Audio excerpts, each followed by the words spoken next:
Welcome back everybody to another MOTOBOB video. Now this week BMW announced the successor to their awesome looking R9T retro lineup under the new name of the R12 nineT. So in this video we'll go through absolutely everything that we know about it so far. Now the R9T sort of scratches the retro rider's itch with its engine, the 1170cc air-cooled variant of the famous BMW Boxer Twin. The aim of it is to deliver some of the character and soul of the BMW bikes of yesteryear, and I reckon it absolutely works. So you can sort of understand why it seems as though they've stuck with the same power unit for this new R12 nineT. To be clear, the press release reads original 1200 Boxer engine with a redesigned airbox and exhaust system that delivers classic riding pleasure. Now they also go on to confirm that again it will be air and oil cooled as opposed to the liquid cooling of most modern engines. And so while there might be a few little tweaks of course, the fundamentals of this engine sound as though they'll be the exact same. Now look, this isn't really a market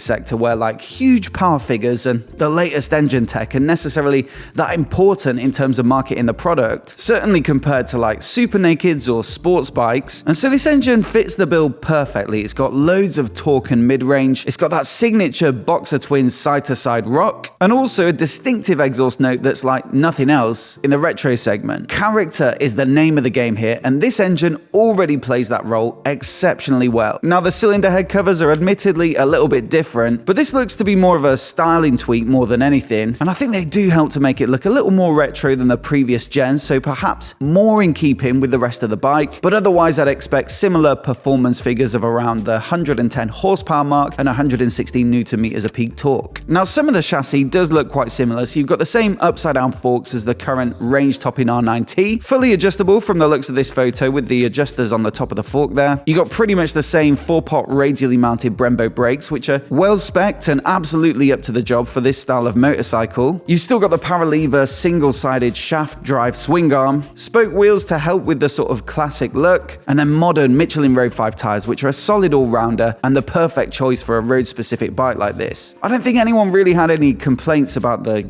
suspension and brakes, but what does look significantly different is the new frame design. Now it's still made from tubular steel, but this is a completely new layout, and whilst I would expect tweaks and improvements to both the ergonomics and the handling, one thing I've always thought was a bit messy on the current Gen R9T, one of its major shortcomings, at least aesthetically, and that is important in the retro market, is that it looks super untidy around the sort of foot pegs and the subframe and just behind the cylinder head. There's loads of tubing going in all different directions, and it doesn't really flow that well in the same way that other retros like the Triumphs or the Kawasaki Z900 RS do. Those bikes look a bit more cohesive to me. The R9T is a little bit of a jumble in that area, and so this new R12 nineT looks a lot more streamlined and tidy. Personally, I see why they've done it and I think it's an improvement, but you do lose a little bit of that rawness and almost like custom look, so let me know which you prefer down in the comments. Now as for the bodywork, well, they've gone for an even more retro design here, specifically citing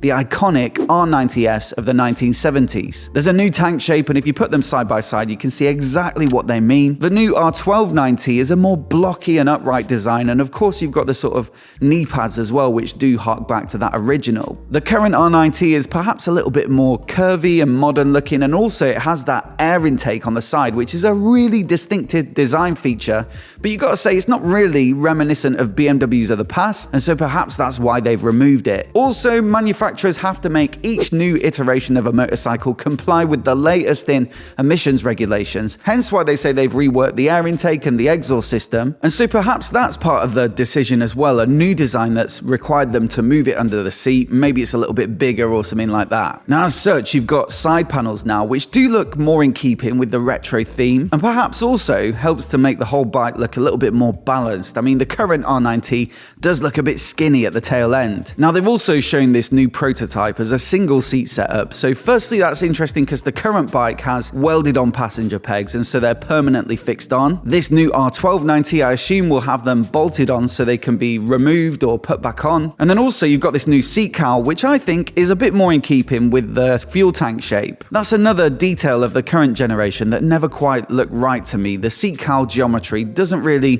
flow with the tank. It looks like an afterthought, whereas the R12 nineT looks like the seat cowl and the tank have been designed together. More than this though, the thing that I really hope about this new bodywork is that this new tank shape means that they can accommodate a fuel level sensor so that you get a fuel gauge on the clocks. That for me is a massive nuisance on the current R9T. I mean, you can make do without it, you can just use your trip meter, but given you're paying for the top level R9T something like 14 grand, it really feels like a fuel gauge isn't that much to ask. Thing is, it doesn't look like it from this view of the clocks. There's no fuel gauge on show, but fingers crossed it's in there somewhere if you sort of page through those LCD displays that are set into the dash. Now, one of the common themes in the press release and press materials around this bike is that it's going to be more modular. So Dr. Markus Schramm, head of BMW Motorrad, is quoted as saying that this bike will offer an even greater degree of freedom when it comes to customization. So at the moment, you can get the R9T in the pure variant, the Scrambler, the Urban GS, and also previously there was a cafe racer variant called the R9T Racer. So you certainly had plenty of options in terms of like what you wanted your R9T to look like, but perhaps with this modular approach, you'll be able to create more combinations if all the parts are interchangeable. So let's say you wanted a Scrambler style bike with an upright riding position, but for some reason you just wanted a cafe racer seat hump, then perhaps with this new approach, you'll be able to do stuff like that more easily. And on the one hand, BMW's motivation is clear. Accessories are big money, and the more they can tempt you to create your own beautiful vision of what your R9T is going to be, the more they can convince you to delve into the depths of the configurator on their website, print out your creation and march down to your dealer, then of course the better for their revenue. But on the other hand, I mean, you could argue it's also good for the customer. I mean, you can, after all, just leave the accessories catalog alone if you just want the pure riding experience for as little money as possible. But if you do want to create something original with more interchangeable parts and therefore one assumes more possible combinations, you've got more chance of or more opportunity to create something unique. Now, one thing that Dr. Markus Schramm also mentioned was new and innovative technology. This is a bit of an interesting one for me because the clocks look pretty much the same and super simple. The engine is, largely the same and quite low tech. You've got manually adjustable suspension. The brakes look similar. Everything looks,